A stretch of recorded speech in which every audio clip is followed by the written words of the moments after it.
Hey guys, Tomboy601, and today we're taking a look at the Mogami. Reason being, one, I still need to work through her for my tech tree stuff to try to get all of the tier 8s, and two, she recently got this incredible camo as part of the Halloween event, and I think it's the best of the new camos, so I wanted to take her out and enjoy this new camo because it looks... I just love it. I love the look of it. It looks like it'd be something you'd see sitting on the bottom of like a fish tank or, rotting away at the bottom of the ocean. And on top of that, you get the giant octopus, the kraken. Like, yeah, this is great. I just love the whole aesthetic of this. And I wish we got some other camos that were new that were in this kind of taste rather than the take the regular ship, color it red, add some like Roman armor plating to it and some wings and call it a day that we got for all of the good guy ships, we'll call it. I just don't think it was that great. Anyways, we're out here in Mogami. Bit of an interesting game because we don't have any battleships, which is kind of unfortunate because battleships are kind of where Mogami shines against, right? While she doesn't have that much armor, the way we've built it, we're running a Zerlane Atago, which gives us that momentous fire chance and a good balance between maneuverability and that fire chance. And, well, the ships that tend to set fire the best are enemy battleships, so we don't have any. So, what does that leave us to? Well, we're still a heavy cruiser, we still got pretty decent guns, and we can still pack a punch when it comes to HE and destroyers, so that's what we're just going to do here. Skone pushing in a little aggressively, so we're going to go ahead and try to slap him. We get 2 good salvos in before he ultimately ends up going down.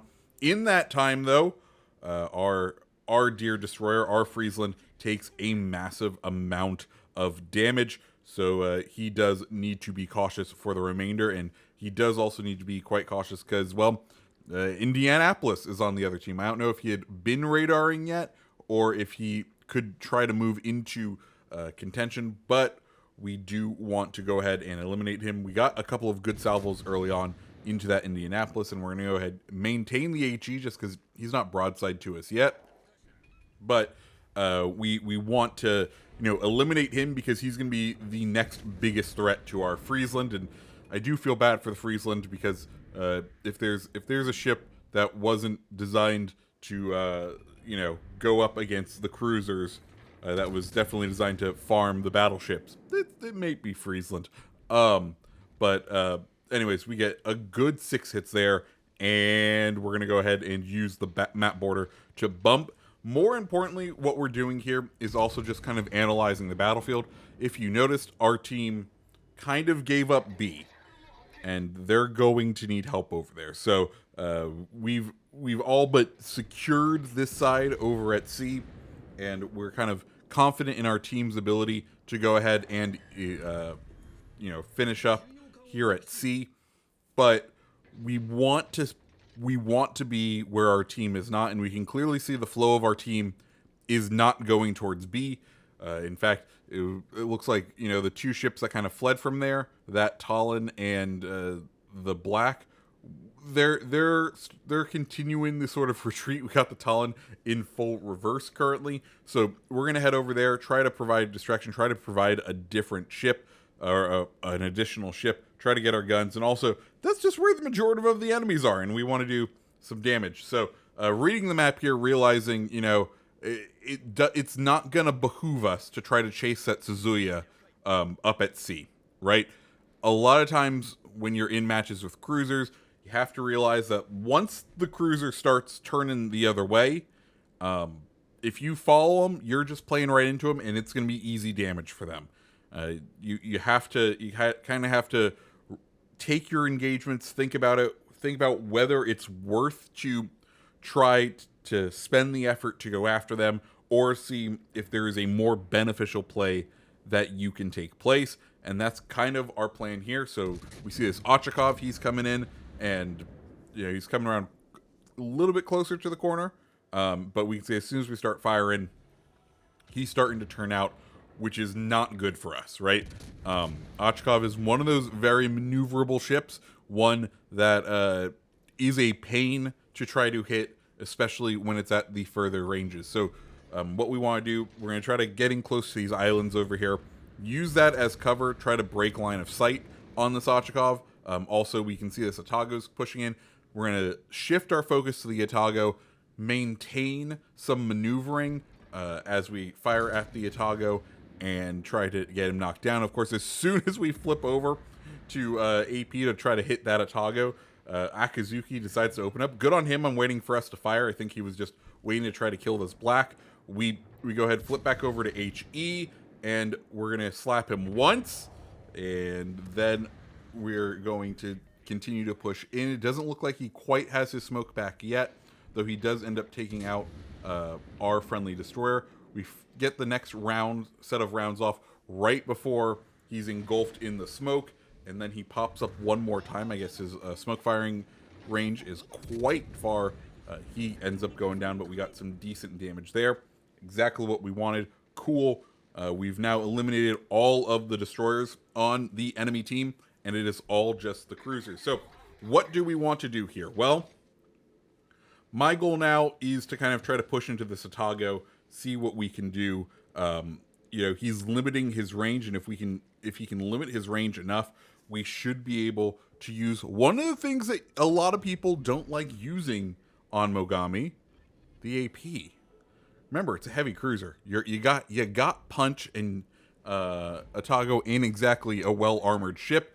And given the way he is situated, we should be able to get a decent broadside. So we're going to try to push near B, see if we can get a couple of hits. Additionally, the Suzuya, another ship that when it starts to kite away is a bit difficult to hit. He's starting to push in, so we're going to go ahead, start engaging Suzuya as he's running towards us, see if we can get a couple of rounds into him, see if we can do some damage. Of course, when we do that, we do end up alerting our position. We start getting some hits from, that Ochkov that we saw earlier, those other fellow ships that, we were trying to avoid, but we're nestled well enough in here that we should be able to drop spot relatively soon.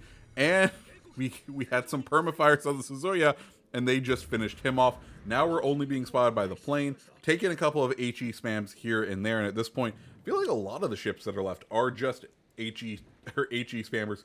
So if we can go ahead and line up these ships, we should do some pretty nasty damage. We've loaded the AP Atago nice and broadside, and well, beautiful. That's exactly what we like to see. 3 Citadels on Atago. Rear guns finally swinging around. Let's see if we can continue the Citadel fest.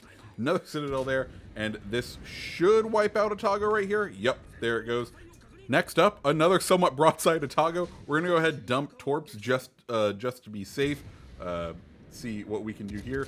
But once again, Atago, as we saw previously, not in the best positioning here. We get the high cal off of that salvo. One more salvo out, but before we can finish him off, he goes down. Next up, Ochakov deciding to push in, and you can see we've kind of turned around. We've started, as we talked about before, trying to control these engagements, realizing that it is harder to hit a ship that is running away from you.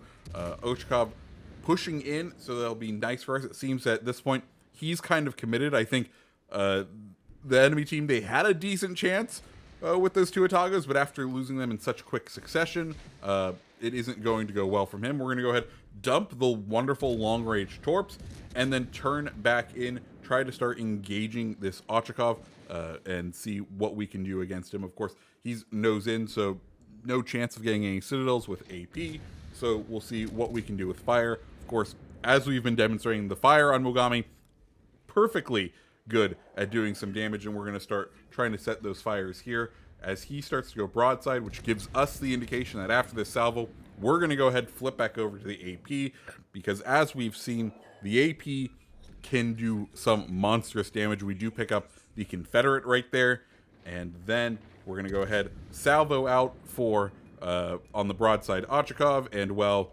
nice good Citadel hit right there. He doesn't have much health left. I don't think we're going to last long enough for him to end up, for us to end up finishing him. But guys, that's Mogami. Like I said, I think it's a fun ship. You have to know how to play it. I think you see some people not play it totally correctly.